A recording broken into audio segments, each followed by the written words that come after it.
Hi, Alex. You had contacted me on Facebook about properly setting up and breakdown for tattooing. Before I get into that, I'm going to get into a little bit more understanding of how the tattoo machine works and wipeable surfaces and porous surfaces and stuff like that. So I'm hoping this video really does help you out. And yeah, enjoy, man.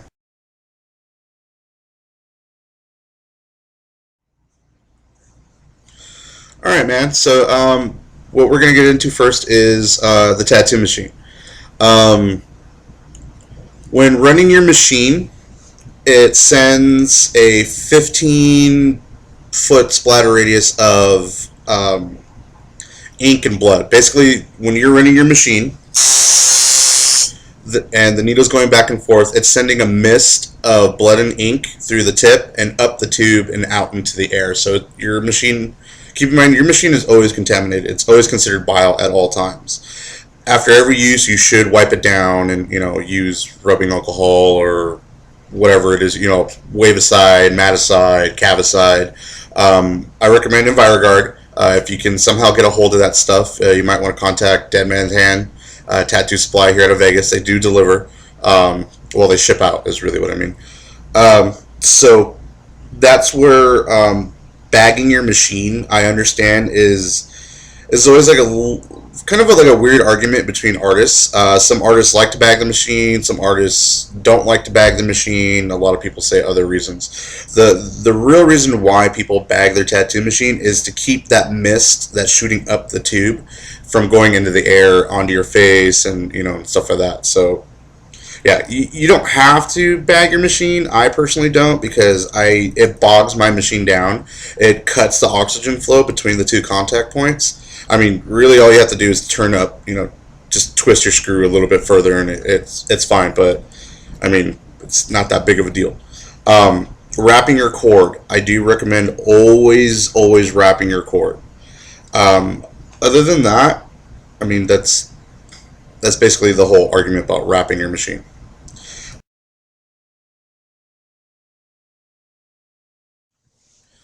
Okay, so the next part that you have to understand is wipeable surfaces. The three things that you should have in a tattoo shop is metal, glass, and vinyl. These are all wipeable surfaces that aren't porous. Porous materials are wood, plastic, and crap like that. Um, if you're using anything plastic, that's just throw it away. Plastic is a porous material. Once biomaterial touches it, it's bio forever. The only way that you can make a plastic container or any piece of plastic sterile is by incinerating it. Because once blood touches it, forget it. Like that thing's dirty all the time. So if you have anything plastic, get it away, throw it away. Um, Metals and glass, like let's say you have a wood table at your shop and they say, well, this is what you got to use the tattoo on. I just go buy a piece of glass. They're really cheap, you can find them anywhere, and just put it right on over the top of all the wood and you'll keep it safe.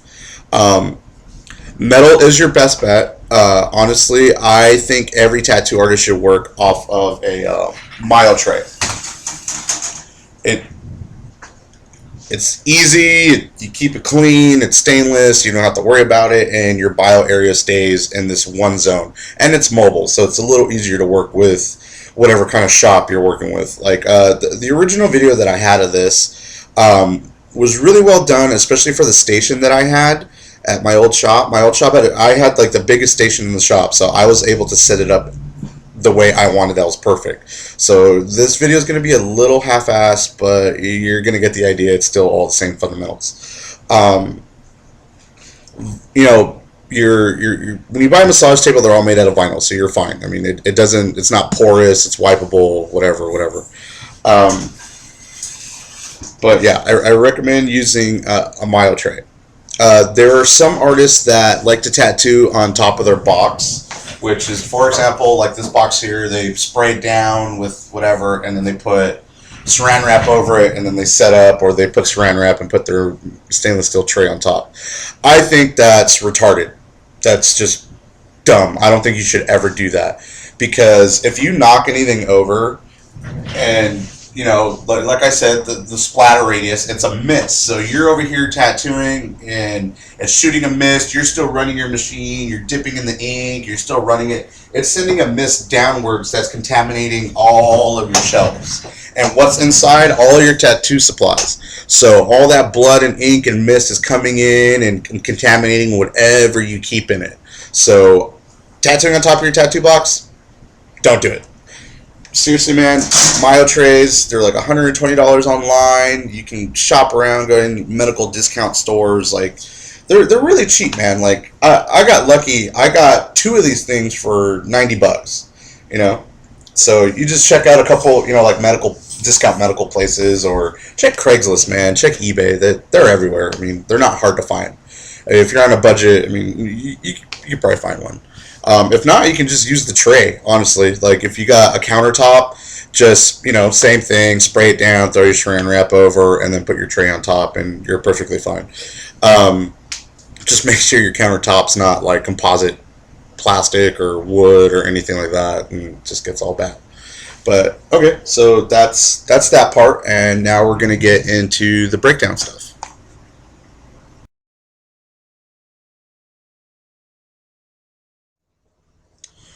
All right, man. Now we're gonna get into setting up for a tattoo. So you you have your tray or your countertop, whatever the hell you're working with, and first off, you always put gloves on.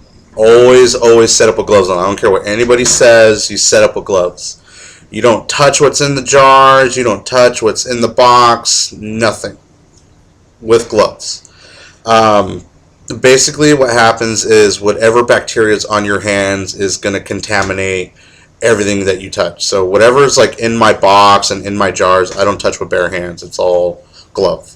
So you grab ink caps, you can grab tongue depressor. It's got to be with gloves on. Same thing goes for when you're sterilizing tubes. You take the tube, you put it in the sterile pouch, and you run it in the autoclave and you pull it out. Well, when it's done running through its sterilization cycle, it's wet. Well, paper is porous. So whatever bacteria is on your hands is going to go onto the wet paper, seep through the paper, and then contaminate the tube. So if your sterile pouches are wet, don't touch them unless they're with gloves, because or else you're just going to contaminate them, and you sat there for 45 minutes for no reason. So that's other stuff. But okay, so when you're setting up for your tattoo, you're going to grab either a dental bib, or if you're on a budget, paper towels. I'm on a budget, so paper towels. So you lay your paper towel down, you grab your wash bottle bag or saran wrap. Everyone does it differently. Take your wash bottle, put it in the bag, and then you puncture a hole through, so that way it sticks out and this is open, whatever. Grab it, twist it a couple times. That's just my habit of doing that. And then you set it to the side. Now, the benefit of putting your wash bottle in the bag this way is really going to help out in the breakdown part of this video. Putting the bottle in the wash bottle bag like that is keeping the bottle, keeping a barrier on the bottle at all times, because this is red zone. If you ever get the chance, I'm pretty sure there's a diagram online. I know a lot of suspension crews and a lot of the piercers have it, but there are different zones to sterilization and contaminated areas. So this is red at all times. This is always considered red. This is the most biofilled zone that is in your whole room. Everything else kind of, like down here, the actual bars that hold it up are more like, I guess like yellow, and then, or no, it's like orange, and then further down, it's just, you'll figure it out. Okay, then from there, you grab your wash cup, side, whatever. I don't know if you guys use pre-packaged ointment or not.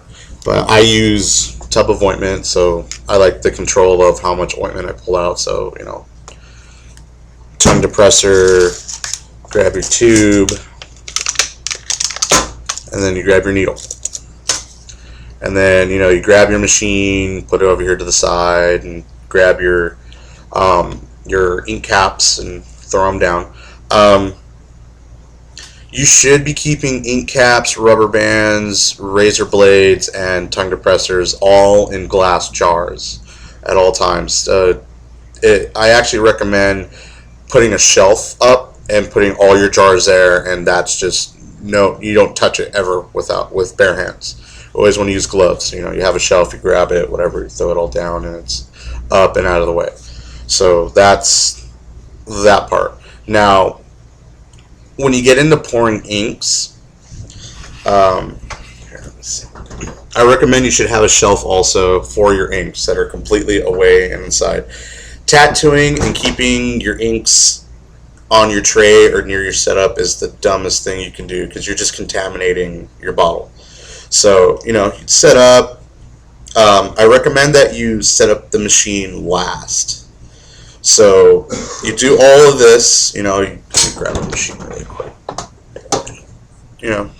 Machine, place it down, it's out of the way, whatever. So you do all of that.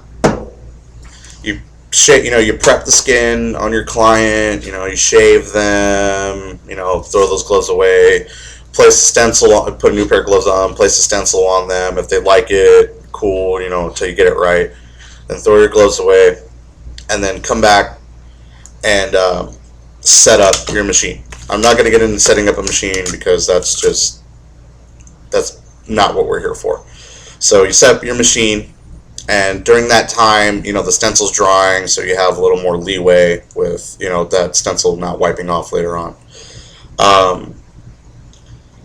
And once you do that, you have your machine set up, your client sitting in the chair. Now you pour your ink. So, let's say I had an ink cap here.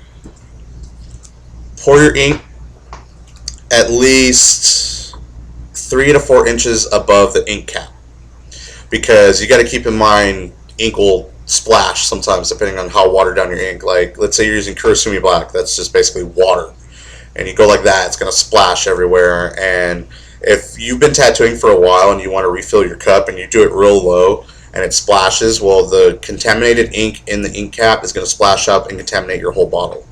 So you got to be careful with that. So you always want to drip. You always want to drip your ink into the ink cap, slowly, whatever. Once you're done pouring the ink, you put it away.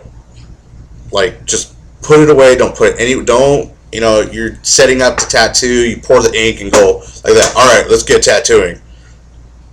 Like, if I ever see anybody do that, I'm seriously I'd smack them in the back of the head. Because, like I said, it's a 15-foot splatter radius. So, splatter. This is contaminated. This is contaminated. All of this is contaminated. This whole bottle, you can do like a back piece with just like probably like 1/16 of this bottle, and that's gone. And keep in mind, you use this again and again and again and again, and so you're just contaminating every customer that you have. So yeah, pour the ink, put it away, far away from your setup. If you're setting up on a countertop, don't put it to the side. Put it away. Put it either back in your box, in a cabinet that you have, or a shelf where you keep your inks, just up and away. And when you have your station, I recommend shelves and keeping everything really high, because you got to keep in mind that everything you're doing falls to the floor. Like I said, it's a mist. Gravity pulls that mist down to the floor, so your floor is like the dirtiest thing in your shop. And like the dirtiest piece of your equipment is your foot pedal. Like the foot pedal is the most disgusting thing that you will have in your entire setup. So don't ever touch your foot pedal with bare hands also. Just another little tip there. Yeah. So that's basically the setup thing. There's really nothing to it. And now we're going to get into the breakdown.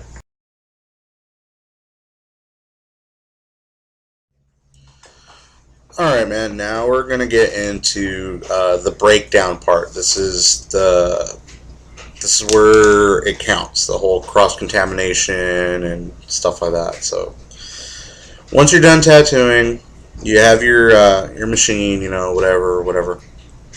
Um, the first thing that you have to learn is clean hand, dirty hand.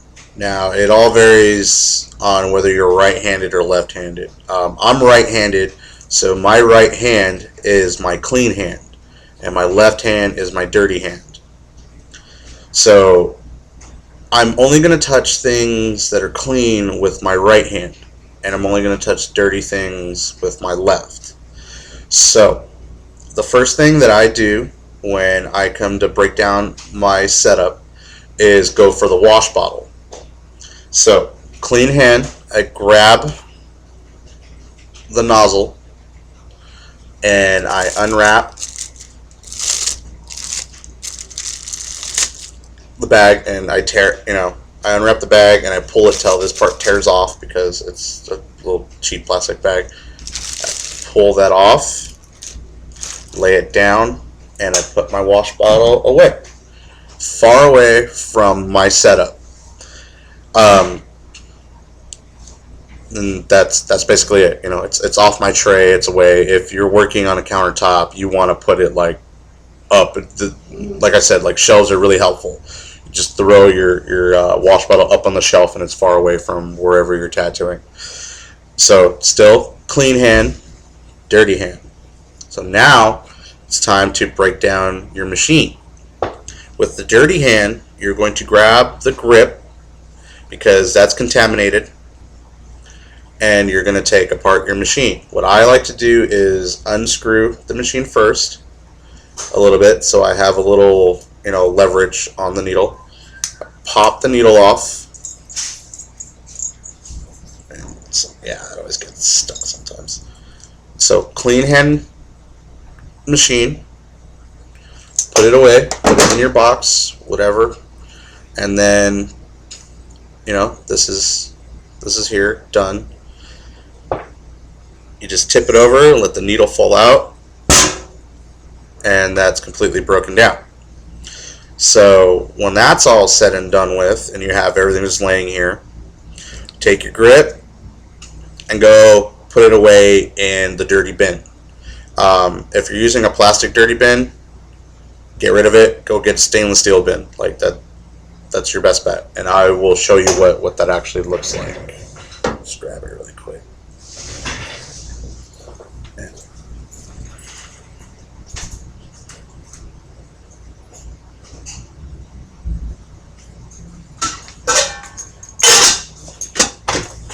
These things are no more than like $10-15. I mean, you could probably find them for $5 online. I mean, this is one that we just have laying around, and it's never had anything in it, but it's just been sitting there. Mine's a lot bigger, and it has a basket inside, and it lets me drain my tubes and blah blah blah blah. So your best bet's to get one of these and fill it up with whatever solution: Murphy's oil, simple green soap. Like I like to put Cascade pouches and some simple green with water, and it helps out. But yeah, that's just that part.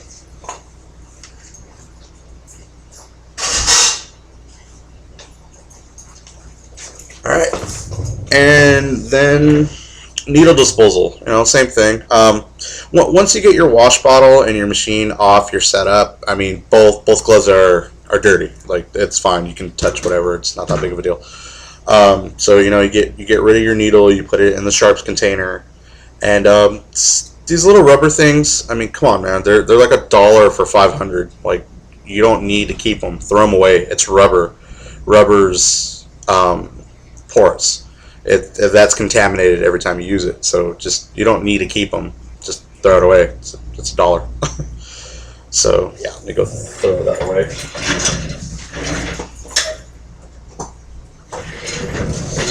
All right. So once you get your tube in the bin, your needle in the sharps container, your machine put away, your wash bottle out of the way, you're left with your inks, the oil, the plastic, the paper towel, just whatever's laying around. So the best way to clean all this up and throw it away properly is to take, a wash cup. If you're using a wash cup, put it in the center, grab the corners and kind of ball it up. If you have any extra paper towels from tattooing, just take one or two and shove it in the wash cup so it'll absorb it. There's also a couple other byproducts that you can use to help out with the wash cup. It's Biomosis, and Ink Ease sells it too. Basically what it is a biosolidifier. It's this weird little powder, and you know, it's like a little salt shaker. You shake it into your wash cup, and it automatically turns all biomaterial hard. So, you know, you have your dirty wash cup full of blood and ink, and you sprinkle this stuff in, and it turns into like this weird gelatin, and it, you know, it stays hard. You don't have to worry about it leaking out of your trash bag later on or stuff like that. So, you grab everything. You have the wash cup in the middle, and you know, everything there. Take it, put it in the palm of your glove, one over, grab this end again, slide your finger under your glove,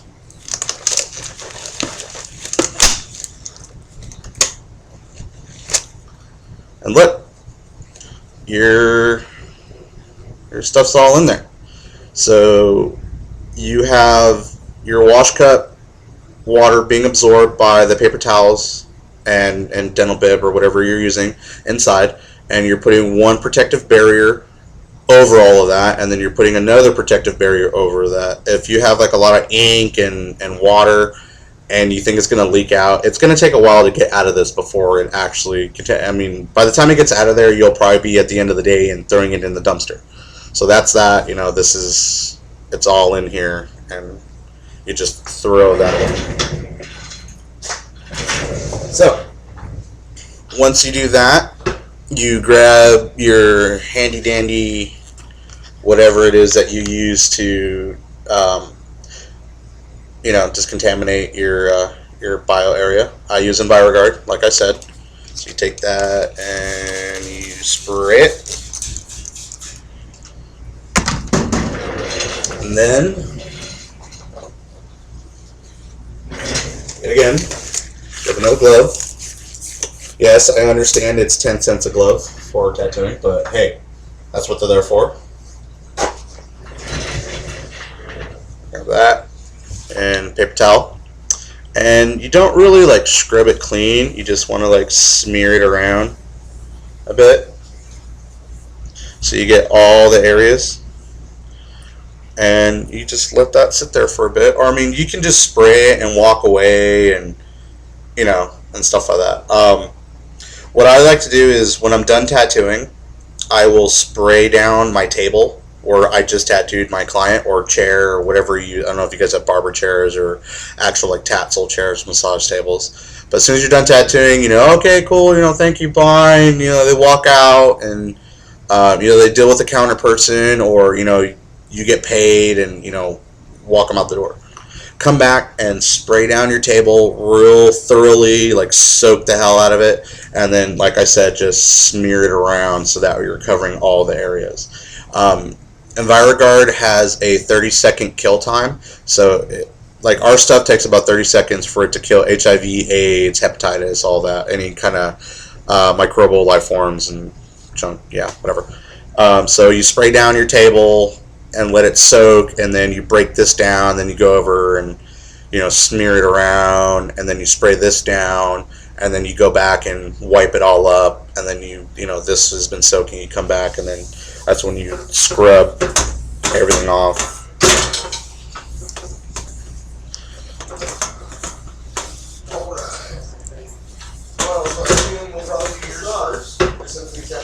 And you know, same thing. Slide your finger under the glove, and then you aim for the trash can. And that's basically your breakdown video, man. I mean, it's pretty simple, and you know, it's just common sense, bro. And just stay clean, and you know, it'll really show towards your customers how much more professional you are by how clean you keep your setup and stuff like that. The only little squirt bottles I recommend you handle barehanded is probably alcohol or witch hazel. Um, Even the witch hazel is a little iffy. The alcohol is kind of whatever because I mean you're using it for other things because you're going to use your alcohol to wipe down your stuff every once in a while. Don't use alcohol to break all this stuff down because alcohol doesn't really kill anything.